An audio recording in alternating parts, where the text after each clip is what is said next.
incapable. Donc, soyez certains que ce que vous allez entendre ce matin, ce n'est pas la parole de l'homme, mais c'est l'Esprit de Dieu. Je laisse la place à Pierre-Emmanuel. Merci. La parole ce matin, en compagnie donc du pasteur Jean-Charles, en compagnie de mon père spirituel, l'apôtre Daniel, et de son épouse, maman Rachel. Je suis très très content de tous vous voir ici, c'est vraiment un plaisir. Et vous savez, il faut savoir reconnaître d'où vient la source qui nous a bénis. Il est très très important de savoir reconnaître d'où vient l'onction. Parfois nous pouvons être dans une salle, nous pouvons être en pleine cérémonie, et parfois l'onction tombe sur une personne, parfois l'onction tombe dans un endroit spécifique parce qu'il y a un mouvement de l'esprit, et parfois c'est juste une personne.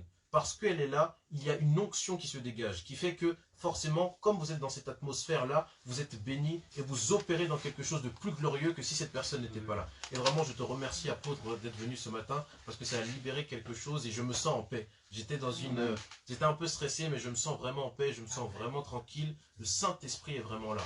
Vraiment, vraiment merci, apôtre, pour ta présence. Tu as dégagé une onction et je me sens très bien. Alléluia. Amen. Donc, on va prendre la parole tout de suite. On va aller dans Proverbes, chapitre 4, au verset 23. Un verset qui est très connu, mais qui est très très important. Proverbes, je prends sur mon téléphone. Proverbes, chapitre 4, verset 23. La Bible dira, « Garde ton cœur plus que toute autre chose, car de lui viennent les sources de la vie. » Il est vrai que lorsque nous regardons la Bible, et lorsque vraiment nous analysons les livres et plusieurs passages, nous nous rendons compte que le cœur est vraiment au centre de la préoccupation de Dieu. Dieu veut toucher votre cœur, pas simplement changer votre vie, mais il veut s'occuper de vous à l'intérieur avant de changer votre extérieur. C'est par le cœur que tout commence, c'est par la volonté, c'est par la nature profonde de qui vous êtes que les choses ensuite fonctionnent et que les choses ensuite deviennent convenables par rapport à la volonté de Dieu. Garde ton cœur plus que toute autre chose, car de lui viennent les sources de la vie.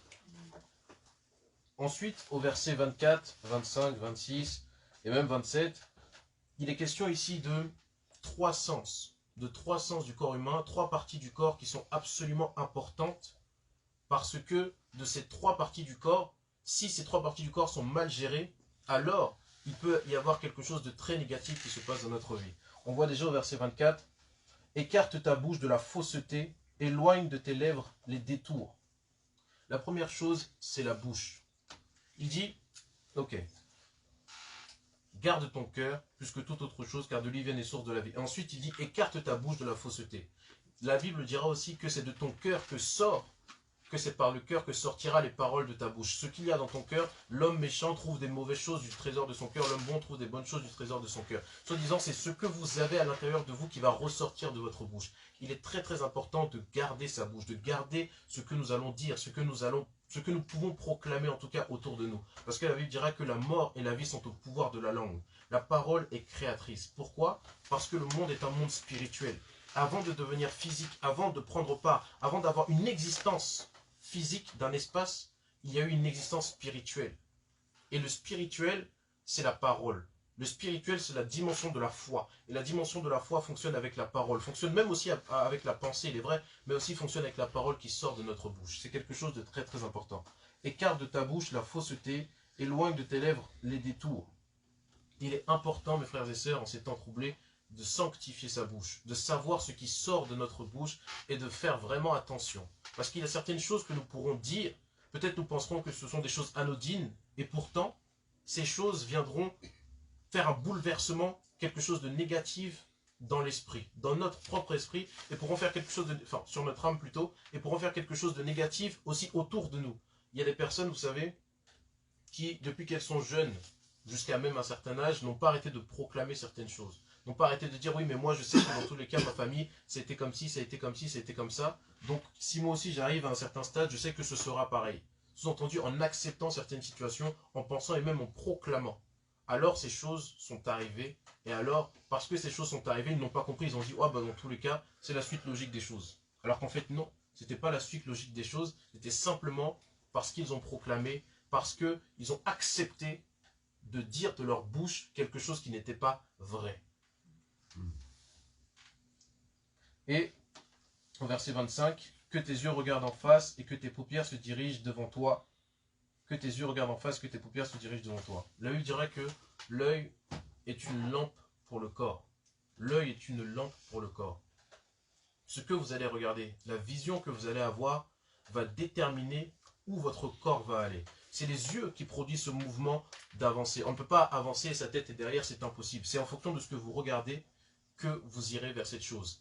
Et donc, si vous regardez peut-être des choses qui sont négatives, si vous regardez peut-être des choses qui ne vous édifient pas, si vous regardez peut-être des choses qui vous poussent vers le bas, si vous regardez peut-être à certaines situations qui sont négatives, des situations qui sont difficiles, et vous restez sur ces situations au lieu d'avoir la vision de la foi, ces choses vont vous perturber et progressivement vont vous amener à rétrograder et surtout à faire en sorte de baisser votre morale, à baisser votre niveau de foi, à baisser plusieurs choses dans votre vie. Tout ça parce que vous aurez regardé à la mauvaise chose. Lorsque Dieu a parlé à Abraham, il lui a dit regarde dans l'air et compte un petit peu. Regarde, entre guillemets, ta postérité sera comme les grains de sable. Il l'a amené à regarder à l'infinité, à quelque chose de grand, à quelque chose qui le dépasse, à quelque chose qui dépasse la nature humaine. Pourquoi? Parce que premièrement, Abraham devait comprendre que Dieu va au-delà de l'humain. Dieu fait toujours en sorte d'aller au-delà de ce que l'être humain peut faire. Parce que si Dieu faisait des choses humaines, il ne serait plus Dieu. Comment est-ce qu'il peut vous prouver qu'il est fort s'il ne fait que des choses que tout le monde peut faire? Vous allez vous rendre compte d'une chose, c'est que parfois, vous allez vous retrouver dans des situations où Dieu attendra le bout du bout, où vraiment c'est impossible, où vraiment les gens vous diront, écoutez, on ne peut plus rien faire. Les hommes vous diront, je n'ai aucune solution, je n'ai aucune capacité. Et c'est à ce moment-là que Dieu prendra plaisir à agir. Pourquoi? Afin que vous reconnaissiez qu'il est Dieu. Et afin que les autres aussi reconnaissent qu'il est Dieu. Dieu prend plaisir à aller au bout du bout. Pourquoi? Pour vous montrer que dans l'espace physique et humain, il y a une limite. Mais l'espace spirituel, l'espace de la foi, n'a aucune limite. La foi transcende les limites, la foi détruit les chaînes que nous pouvons avoir dans notre tête, dans notre mentalité et les chaînes même physiques. La dimension de la foi, c'est quelque chose qui est très très fort. Donc, faisons attention à ce que nous regardons, c'est important. Au verset 27, directement, n'incline ni à droite ni à gauche et détourne ton pied du mal. Ici, lorsqu'il est question des pieds, il est aussi question de notre marche avec Dieu, de comment est-ce que nous allons fonctionner avec lui. Et surtout, il faut prendre conscience d'une chose, c'est que, et ça c'est vraiment quelque chose d'important, lorsque nous sommes en contact, en communion avec Dieu, il y a plusieurs phases. Dans la première, lorsque nous venons souvent de nous convertir, lorsque souvent nous venons de donner notre vie à Dieu, nous passons un temps à réfléchir en se disant, mais ok Seigneur, maintenant je veux suivre tes préceptes, je veux suivre tes commandements, je veux bien me comporter, je veux faire ci, je veux faire ça. C'est la première phase. La phase où nous voulons faire le bien. La phase où nous disons, Seigneur, je veux opérer d'une certaine manière, je veux vraiment être comme toi. Et nous recherchons à agir pour lui, pour lui démontrer que nous l'aimons, ou pour agir d'une certaine manière, qui fait que, voilà. Et une autre phase, lorsque nous grandissons un peu plus spirituellement, nous nous rendons compte qu'il ne s'agit pas simplement des actes, mais nous nous rendons compte qu'il a déjà opéré pour nous. Qu'il a déjà opéré pour nous, et que même nos pas sont conduits par l'Esprit. Que c'est donc le Saint-Esprit qui nous pousse à agir, que c'est donc le Saint-Esprit qui nous pousse à faire certaines choses. Ça, c'est vraiment le deuxième stade. Et le troisième stade, c'est vraiment celui où nous devenons simplement comme la personne du Seigneur. Dans quel sens? Dans le sens où, et ça c'est vraiment quelque chose d'assez profond, nous devenons comme lui, non pas en nous disant je ne veux pas faire le bien, je ne veux pas faire... Oh non, non pas en nous disant je ne veux pas faire le mal, je veux faire le bien, etc. Mais nous voulons juste être semblables à lui. C'est un mystère. Quand la personne de Jésus-Christ est venue sur cette terre, il a dit, c'est sûr, je suis le bon berger. Et c'est peut-être parce qu'il parlait en parabole, mais en tout cas, c'était très rare que Jésus dise, je suis le bien, les autres sont le mal. C'est quelque chose d'assez profond. Je suis le bien, les autres sont le mal. Il a simplement dit, le prince de ce monde n'a rien en moi. Il n'a pas dit que forcément c'était le bien, c'était le truc. Non, il a dit, moi je fais ce que mon père fait. Il est en train de dire, moi je suis l'exemple de ce que mon père fait. Il y avait une certaine innocence quelque part. Il n'était pas en train de dire, moi je suis totalement le bien et lui c'est totalement le mal. Il a dit, tout ce que moi je peux vous dire, c'est que je ne fais pas comme cet homme. Enfin, je ne fais pas comme Satan, tout simplement. Je suis différent de lui. Donc, on se rend compte d'une chose, même par rapport au jardin d'Éden, avec l'arbre, avec le fruit de l'arbre de la connaissance du bien et du mal. Dieu ne voulait pas qu'ils le mangent. Quand ils ont mangé, leurs yeux se sont ouverts. Ils se sont rendus compte qu'ils étaient nus. Ok, on peut faire donc le parallèle avec la religiosité, le fait que lorsqu'ils ont connu ce qu'était le bien, ce qu'était le mal, quelque part ils ont perdu une certaine gloire. Et plus encore, ils ont perdu une certaine innocence. Parce que quand Jésus est venu et que les apôtres lui ont posé la question, qui est le plus grand dans le royaume des cieux? Jésus a dit, c'est cet enfant. Pourquoi c'est cet enfant? Parce que l'enfant dégage une innocence, une pureté d'esprit. Et par cette pureté d'esprit, il n'est pas là en train de se dire, est-ce que je fais bien, est-ce que je fais mal? Non, il suit juste l'exemple de la personne qui est son père.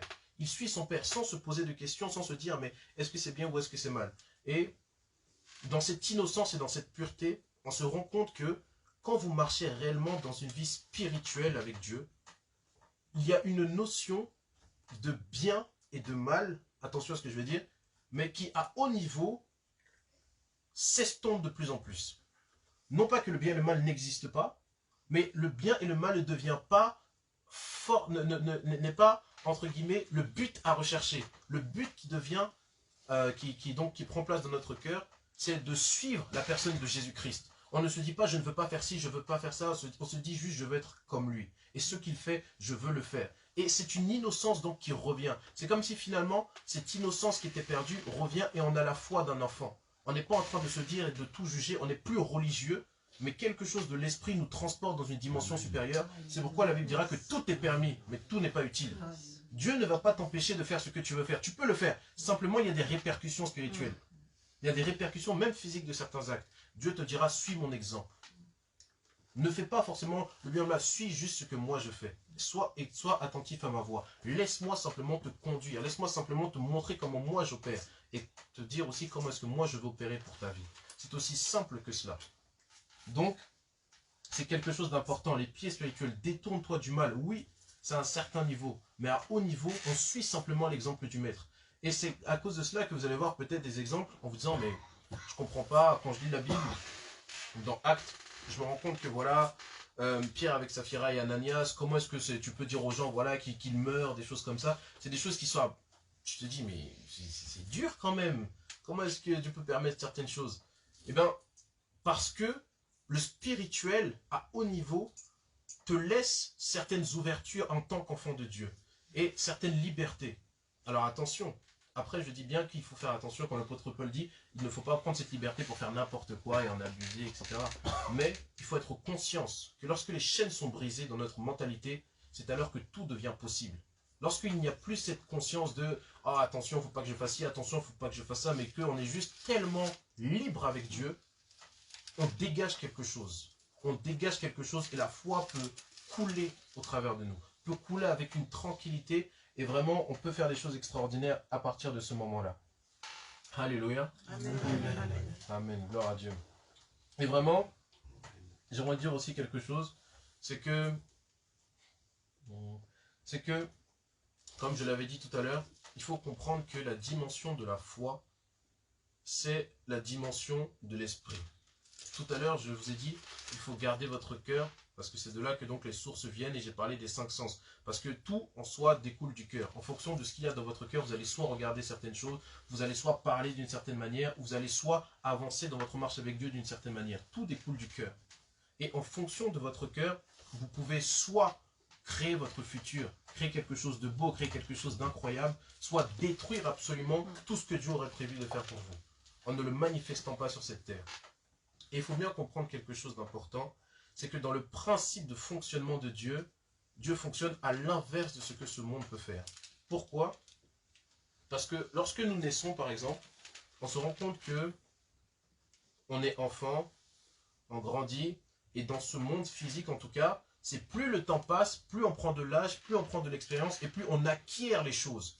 Et plus on apprend à faire certaines choses, et plus on acquiert, et plus on avance, et plus justement on se développe.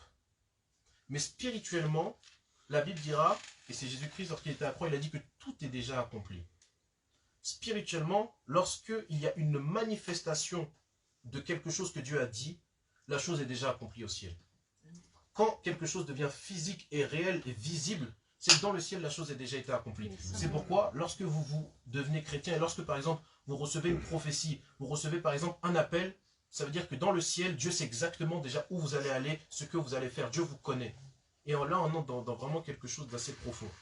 Tout ce que Dieu commence à faire et qui prend, et qui devient visible, a déjà totalement été accompli au ciel.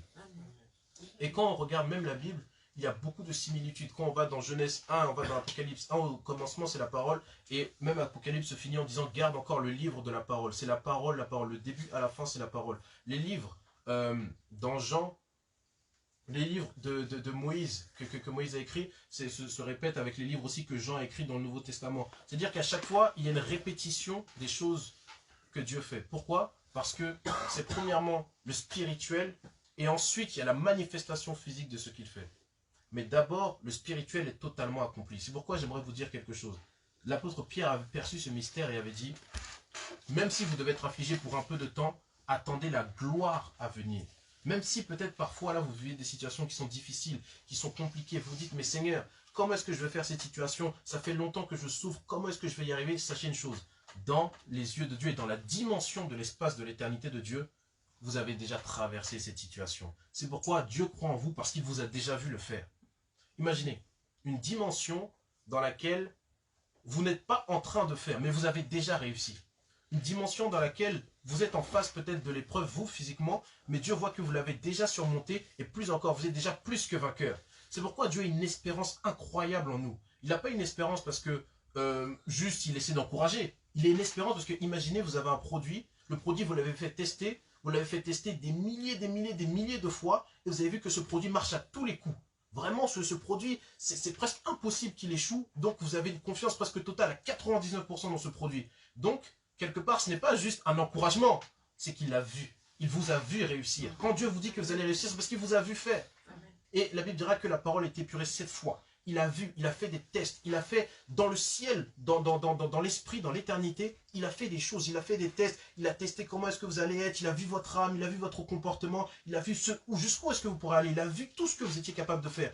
Et à partir de ce moment-là, il a dit, ok, cette personne est prête maintenant à accomplir quelque chose. Et boum, vous êtes né, l'appel est venu sur vous, vous êtes né de nouveau, l'appel est venu, et ensuite maintenant vous avez commencé à cheminer. Mais donc, sachez une chose, si un appel est sur votre vie, si vous sentez dans votre cœur que Dieu vous appelle à quelque chose, si cette parole était confirmée par des prophètes, sachez une chose, Dieu vous a déjà vu en train de réussir cet appel, en train de rentrer dedans, en train de rentrer dans votre bénédiction. Pour ceux qui sont appelés aux finances, en train d'avoir des finances. Tout ça, c'est à l'intérieur de vous. Et nous, en tant qu'aujourd'hui, chrétiens, on n'est pas dans un système d'essayer d'acquérir. On est dans un système de manifester ce qui existe déjà. Le vrai problème aujourd'hui n'est pas d'avoir une bénédiction. On ne se bat pas pour avoir une bénédiction.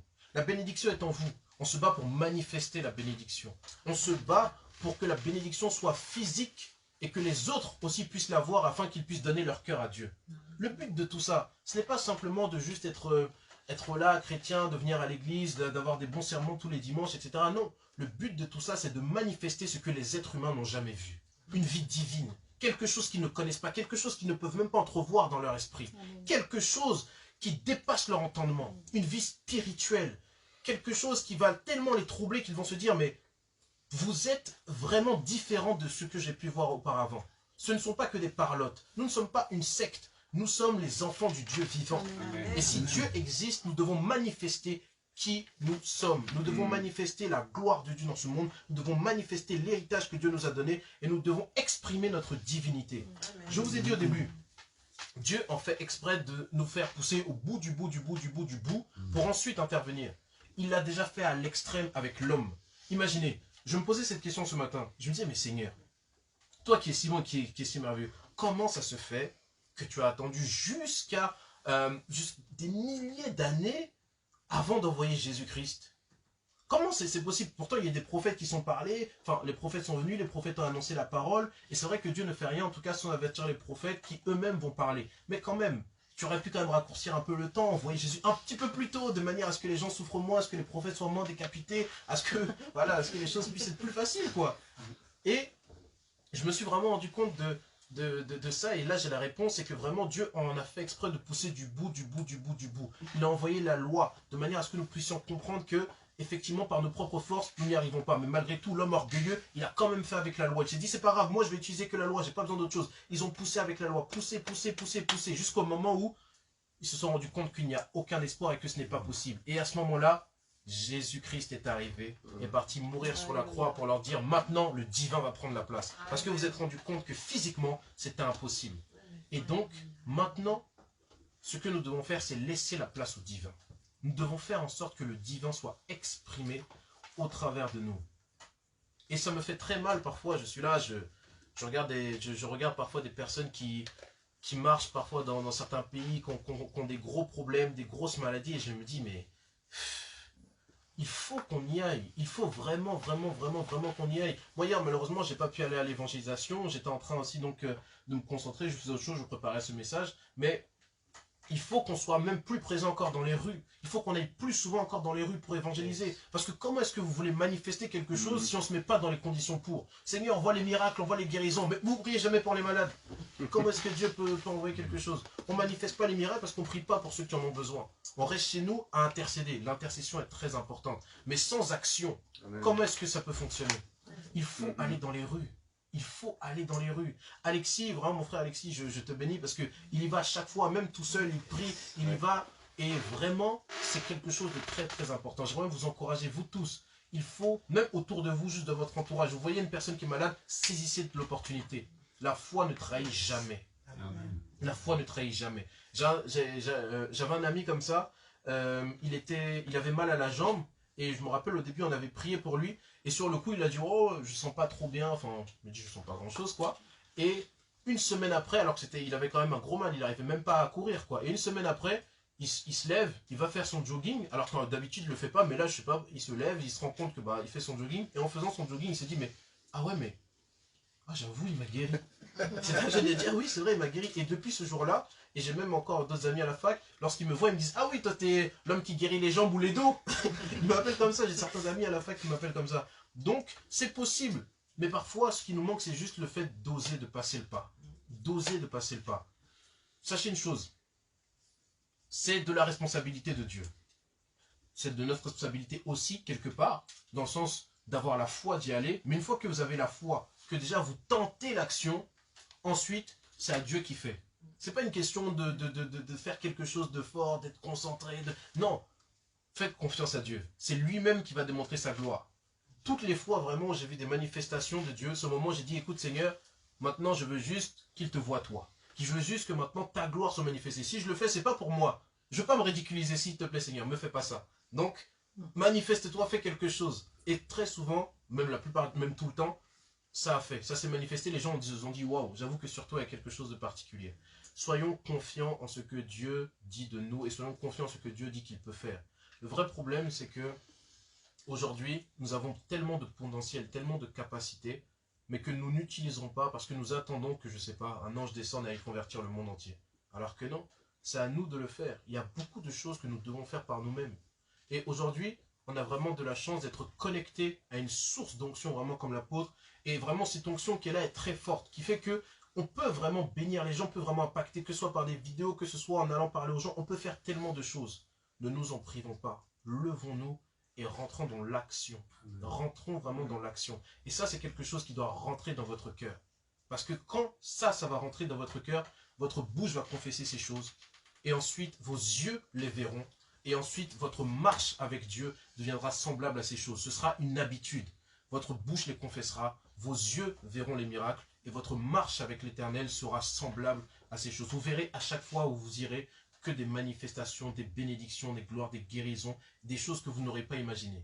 Parce que votre bouche les confessera, vos yeux les verront, et votre marche avec Dieu les manifestera. Alléluia. Amen. Alléluia. Et j'aimerais encore prendre quelque chose rapidement, c'est aussi important, parce que il y a, comme je le disais, Dieu donc voit tout. Dieu voit tout et surtout Dieu nous a créés et c'est exactement ce qui va se passer. Cependant, et c'est quelque chose de réel, il y a des moments où certaines choses que Dieu a voulu nous donner, ou certaines choses que Dieu peut faire, peuvent changer. dans le sens où il y a un certain temps où peut-être on peut avoir les choses plus vite que si on attendait. Et il y a certaines choses qu'on peut recevoir en plus de ce que Dieu avait déjà prévu pour nous. En fait, Dieu nous a aussi donné une responsabilité, celle d'interagir avec lui. Aujourd'hui, nous ne sommes pas simplement avec un patron qui nous dirait, voilà, ok, j'ai prévu que ta vie soit comme ça. On est avec un père, on est avec une personne en relation. Et parce que nous sommes dans une relation, il y a certaines choses que nous avons le droit de demander à Dieu, certaines choses que Dieu aussi peut nous accorder juste parce qu'il nous aime tellement et parce que nous avons réjoui son cœur, alors Dieu nous donne certaines choses en plus. Et on va prendre un exemple dans Amos, chapitre 7, versets 1 à 9. C'est quelque chose qui m'avait beaucoup troublé et qui a... Amos 7, versets 1 à 9. La Bible dira, « Le Seigneur l'Éternel m'envoie cette vision, voici le format des sauterelles au moment où le regain commençait à croître. C'est le regain après la coupe du roi. Et comme elle dévorait entièrement l'herbe de la terre, je dis, Seigneur Éternel, pardonne donc. Comment Jacob subsistera-t-il car il est si faible? L'Éternel se repentit de cela, cela n'arriva pas, dit l'Éternel. » En fait, la vraie version, c'est pas qu'il ne se repentit, c'est qu'il ne l'a juste pas fait. Ok, c'est juste l'Éternel annula ce châtiment. Et ensuite, verset 4, l'Éternel m'envoya cette vision. Voici le Seigneur l'Éternel proclamait le châtiment par le feu. Et le feu dévorait le grand abîme et dévorait le champ. Je dis, Seigneur Éternel, arrête donc. Comment Jacob subsistera-t-il car il est si faible? L'Éternel se repentit de cela encore. Cela non plus n'arriva pas, dit le Seigneur l'Éternel. Et ensuite, voici le Seigneur se tenait sur un mur tiré au cordeau. Et il avait un niveau dans la main. L'Éternel me dit, que vois-tu, Amos? Je répondis, un niveau. Et le Seigneur dit, je mettrai le niveau au milieu de mon peuple, je ne lui pardonnerai plus. Les hauts lieux d'Isaac seront ravagés, les sanctuaires d'Israël seront détruits, et je me lèverai contre la maison de Jéroboam avec l'épée. Alléluia. Quand on lit cette parole, on se rend compte d'une chose, c'est que pour les deux premiers châtiments et fléaux qui devaient arriver, Amos a parlé. Amos a dit, mais comment est-ce qu'ils vont résister? Comment est-ce que... Et dit, c'est quand même incroyable. Comment est-ce qu'ils vont résister? Comment est-ce qu'ils vont faire pour subsister si tu fais arriver tous ces malheurs? Amos n'était pas enfant de Dieu comme nous. Amos était prophète de l'Éternel. Il était création de Dieu, mais il n'avait pas cette relation intime de cœur à cœur. Mais déjà, à cause de son statut de prophète de Dieu, un plan que Dieu a arrêté, imaginez, Dieu lui-même arrête un plan. Et son serviteur, le prophète, dit, comment est-ce que cela va arriver? Ne le fais pas. Et Dieu dit, ok, d'accord, je ne ferai pas. Mais il revient encore avec une autre chose. Et il dit, maintenant, je vais faire ci, je vais faire ça. Et Amos, encore une fois, dit, comment est-ce qu'ils vont survivre? Ne le fais pas. Et Dieu dit, ok, d'accord, je ne le ferai pas. Et pour la dernière des visions, Amos ne dit rien. Et celle-ci, alors, va se passer.